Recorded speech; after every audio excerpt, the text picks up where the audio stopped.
Et c'est l'heure d'ouvrir une séquence juridique. En 2016, le prix de l'immobilier restera élevé en Israël. La demande de logement continue à être forte. En revanche, les facteurs qui pourraient tirer les prix vers le bas cette année se multiplient. Il y a une offre croissante. Les immeubles fleurissent partout en Israël. Par ailleurs, le gouvernement lance des programmes en faveur des logements bon marché pour les jeunes couples. Galit Zamir, bonjour. Vous êtes avocate. Alors, parlez-nous de cette loi pour aider les jeunes, finalement, à commencer dans la vie, à s'acheter un appartement. Pourquoi pas ? Alors en fait, ce projet s'appelle Amechir Lemishtaken. J'étais en train de chercher comment on peut l'appeler en français.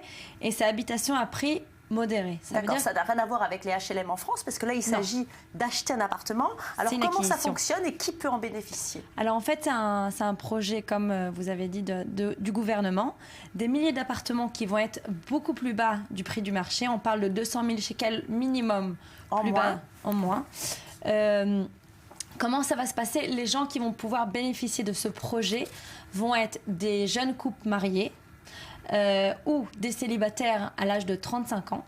À partir de l'âge de 35 ans, des célibataires avec des enfants, en fait, ils essayent de pousser les gens qui ont vraiment une nécessité d'avoir un toit sous leur tête. Les revenus n'ont rien à voir dans tout ça. Il suffit de remplir des critères bien établis à l'avance. Alors, il y a un critère très important, Valérie, quand même.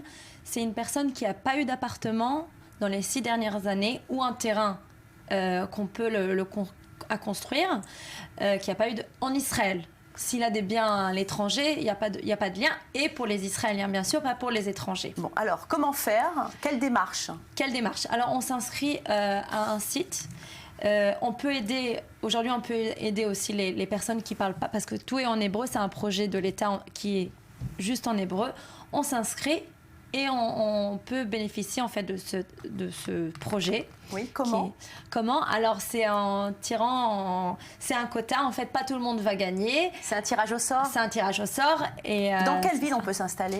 C'est dans les grandes agglomérations ou bien pas du tout? Pas du tout, sauf la ville Jérusalem, que c'est une grande ville. Sinon, on parle de Kiryat Shmona, Afula. Pardesia, que c'est juste à côté de Netanya. Oui. Pas dans des grandes villes comme Tel Aviv et Netanya, bien sûr, parce qu'on veut développer la périphérie, on veut développer où que les gens ne veulent pas acheter, là-bas on veut développer. Merci beaucoup. Allez, restez avec nous dans quelques instants. Le grand dossier de la semaine, nous allons parler des prescriptions du cannabis ici en Israël. Pour quelle pathologie?